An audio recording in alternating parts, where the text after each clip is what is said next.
Hello YouTube. In this video, I'll show my process of bringing in cichlids in my car from long distance places. Now I live in Cincinnati, Ohio, which is like a southern city of Ohio, and I have purchased fish from as far as Akron, Ohio, which is like uh, northeastern part of Ohio, and is about 3.5 hours drive from my place.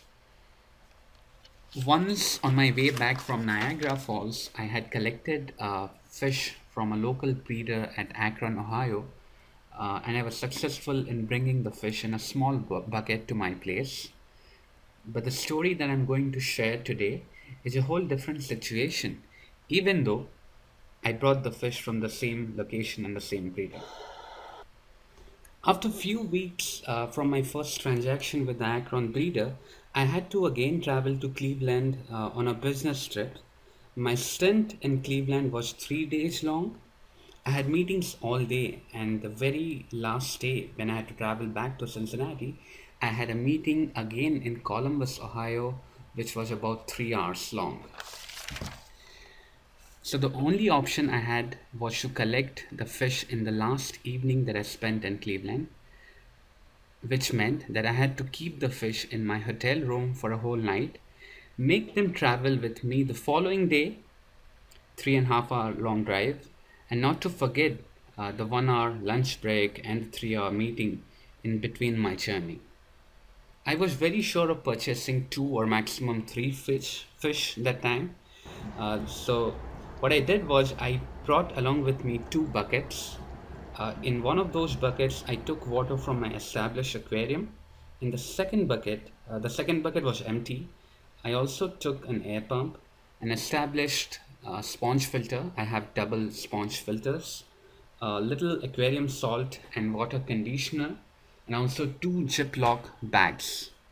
The last evening in Cleveland, I drove to Akron, Ohio, and collected three fish. It's about 20 to 30 minutes drive from Cleveland. I, of course, in my second empty bucket, I took it to the breeder. I brought in three fish, and also some established water from the breeder's aquarium. Came back to the hotel, and then started using the air pump and the sponge filter to not only bring in the bacteria in the water but also bring in aeration, a lot of surface agitation in the water. Next step, I completely covered the bucket after having regulated the air condition in the room. I completely covered the bucket with bed covers and towels. You do get these stuff in plenty in a hotel room. A lot of towels, right? So I made good use of the white towels, and I completely covered the bucket so that temperature is maintained through the night. And I also made a small gap so that fresh air was able to enter into the bucket throughout the night. Next morning, I removed the old water from the breeder and cleaned the overnight collected poop in the same water. Brought fresh water from the tap, conditioned it, and then mixed with the water that I had brought from my established aquarium. Did a 50-50 mix and transferred it into both the buckets. I also separated the three fish in the two buckets. I had one 2.5-inch zebra obliquidens in a small bucket, and uh, two other 1-inch strawberry peacocks in the other bucket. By the way, three fish, only for $6. The next and the biggest challenge was not the drive of 3.5 hours, but the 3 to 4 hour halt during the drive. So what I did was I collected a lot of ice cubes in the two Ziploc bags that I had brought along with me.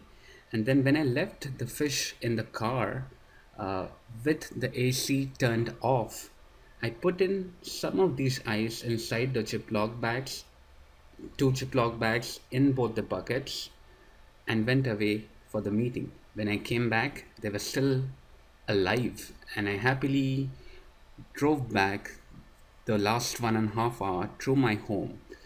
And just to mention, it's been a month since this journey. and all the three fish are living happily and are very healthy in my aquariums. That's all I wanted to share in this video. Thank you for watching. Bye.